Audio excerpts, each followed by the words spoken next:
प्यारे बच्चों, स्वागत है कक्षा 9 गणित की क्लास में। हमने आपको √2, √3 और √5 के निरूपण के बारे में बताया था। बीच में कुछ दिन क्लास आपकी नहीं चल पाई क्योंकि फ़ोन में टेक्निकल प्रॉब्लम आ गई थी। आज हम आपको √2, √3 और √5 का संख्या रेखा पर निरूपण समझाएंगे। सबसे पहले हम ले लेते हैं √2 का निरूपण। अब इसका संख्या रेखा पर निरूपण करना है तो देख लीजिए, सबसे पहले आप एक रेखा खींच लीजिए। कक्षा 6, 7, 8 में आपने देखा होगा कि संख्या रेखा पे कहीं भी आप एक जीरो रख लेते हैं, जैसे कि मैंने ये रख लिया। अब आप उस पर 1-1 सेंटीमीटर के निशान लगा लें। 1, 2, 3, 4, 5, 6। इधर भी 1, 2, 3, 4, 5। अब देखो भाई, ये आपने जीरो रख लिया। यहाँ आप 1, 2, 3, 4, 5, 6 कुछ भी लिख सकते हैं। मतलब 1, 2, 3, 4, 5, 6 लिखते थे ऐसे 6, 7, 8 में, और इधर माइनस लिखते थे।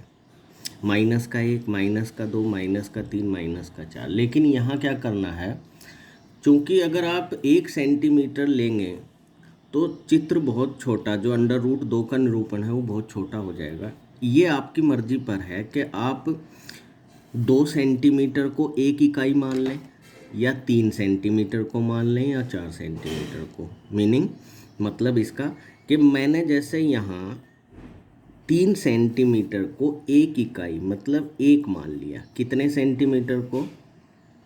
3।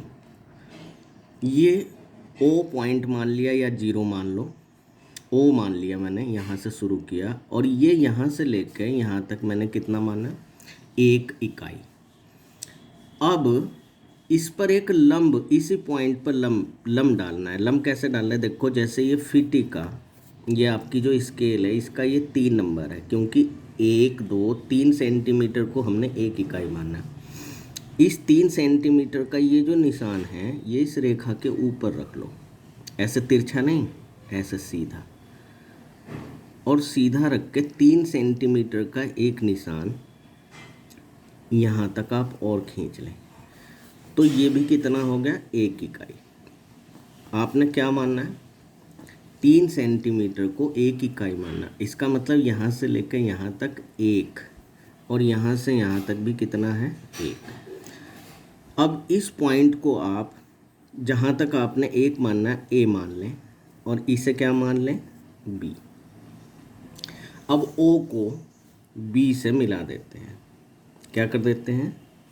O को B से मिला देते हैं। ठीक है, अब ये मिलाया। अब देखो, आपने कक्षा 6, 7, 8 में या 8 में पाइथागोरस पढ़ी होगी। अब ये एक त्रिभुज बन गया। चूँकि यहाँ लंब था तो ये 90 अंश हो गया। ये लंब डाला था आपने, तो ये त्रिभुज बन गया OAB। और कैसा त्रिभुज बन गया? समकोण त्रिभुज। कैसा त्रिभुज? समकोण। अब आप क्या करेंगे? एक पुरकार लेंगे, और पुरकार में कितनी दूरी भरेंगे भाई? O से B तक की। कितनी भरेंगे? O से B तक। ये देखो, हमने O पर रख लिया पॉइंट, और B पर रख लिया, और O से B तक जो दूरी भरी, उससे एक चाप खींच दो। तो ये जो बिंदु आएगा, ये इसे आप A1 मान लें, और ये दूरी ही यहाँ से लेकर और यहाँ तक कितनी कहलाएगी? √2। ये दूरी यहाँ तक क्या कहलाएगी? √2। और यही इसका निरूपण होगा। और कैसे?